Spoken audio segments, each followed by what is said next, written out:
चट्टान की तरह सीना रखने वाला तिहाड़ जेल का सबसे खतरनाक जेलर, जिसकी परछाई से भी खौफ खाते हैं गैंगस्टर माफिया। ये जेलर पहले दिल्ली की सड़कों पर बर्तन बेचता था, अब भारत की सबसे खतरनाक तिहाड़ जेल के अंदर अपराधियों पर बाज की तरह नजर रखता है।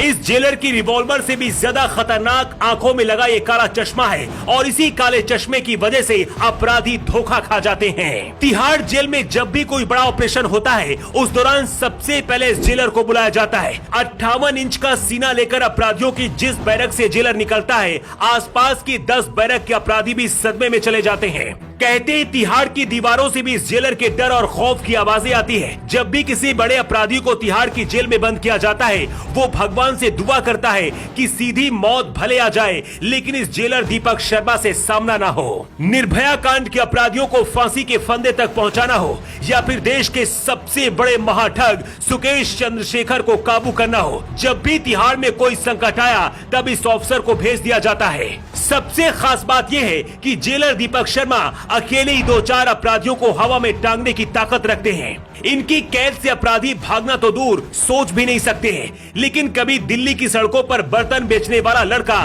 देश की सबसे बड़ी तिहाड़ जेल का जेलर कैसे बना, और जेलर दीपक शर्मा के इस काले चश्मे का राज क्या है, जानकर आप भी हैरान रह जाएंगे। 2020 की बात है, सुप्रीम कोर्ट और भारत के राष्ट्रपति ने निर्भया के दोषियों को फांसी पर लटकाने का आदेश दे दिया था। आजादी के बाद पहली बार 4 लोगों को एक साथ फांसी दी जानी थी। सुरक्षा का भी सबसे बड़ा सवाल था कि आखिर इन 4 आरोपियों को फांसी के तख्ते तक कौन लेकर जाएगा, और ऐसे वक्त में जेलर दीपक शर्मा को बुलाया गया था। उस दौरान जेलर दीपक शर्मा मंडौली जेल में थे, लेकिन उन्हें तिहाड़ जेल बुलाया गया। जब तक ये चारों अपराधी फांसी के फंदे तक नहीं पहुंच गए, ये जेलर बाज की तरह 24 घंटे अपराधियों पर नजर रखता था। इतना ही नहीं, देश के सबसे बड़े महाठग सुकेश चंद्रशेखर को संभालने की जिम्मेदारी भी जेलर दीपक शर्मा को ही दी गई है। जेलर दीपक शर्मा बताते हैं कि मैंने बचपन में बहुत ज्यादा गरीबी देखी है, पहनने के लिए कपड़े भी नहीं होते थे, इसलिए बचपन में ही तय कर लिया था कि पढ़ाई करनी है और इस दलदल से निकलना है। दीपक शर्मा बताते हैं कि 12वीं की परीक्षा पास करने के बाद ही 18 साल की उम्र में मेरा सिलेक्शन एयरफोर्स में हो गया था। ट्रेनिंग के लिए श्रीनगर जाना था, लेकिन पापा ने नहीं जाने दिया। इसके बाद मैंने आगे की पढ़ाई शुरू की। पढ़ाई का खर्च निकालने के लिए मैंने छुट्टी के दिनों में दुकान दुकान जाकर प्रेशर कुकर भी बेचा, और फिर आया साल 2008। साल 2008 में ही दीपक शर्मा का सिलेक्शन तिहाड़ जेल के जेलर के तौर पर हुआ।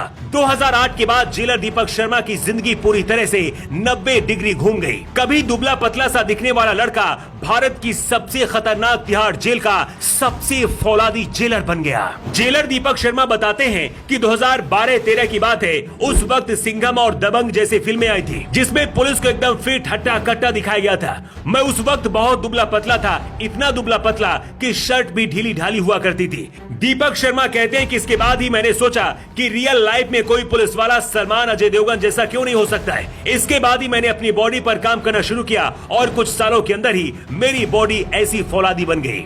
दिखने में किसी रियल हीरो की तरह डैशिंग और सिंघम स्टाइल को देखकर ही डिपार्टमेंट के बड़े बड़े अधिकारी भी बुरे वक्त में दीपक शर्मा को ही याद करते हैं। अपनी ड्यूटी के दौरान भी दीपक शर्मा अपना ये ब्रांडेड ब्लैक चश्मा लगाते हैं और अपराधियों पर नजर रखते हैं। दीपक शर्मा जैसे जेलर अगर सभी जेल में पहुंच जाए, तो शायद जेल को अपनी ससुराल समझने वाला हर अपराधी अपराध करने से पहले 100 बार सोचेगा। तिहाड़ जेल से निकलने वाला हर अपराधी इस जेलर के डर और खौफ की कहानियां सुनाता है। लेकिन जेलर दीपक शर्मा को लेकर आपकी क्या राय है? आप क्या कहना चाहते हैं इस सिंघम ऑफिसर को लेकर? अपनी राय कमेंट बॉक्स पर लिखकर जरूर दें।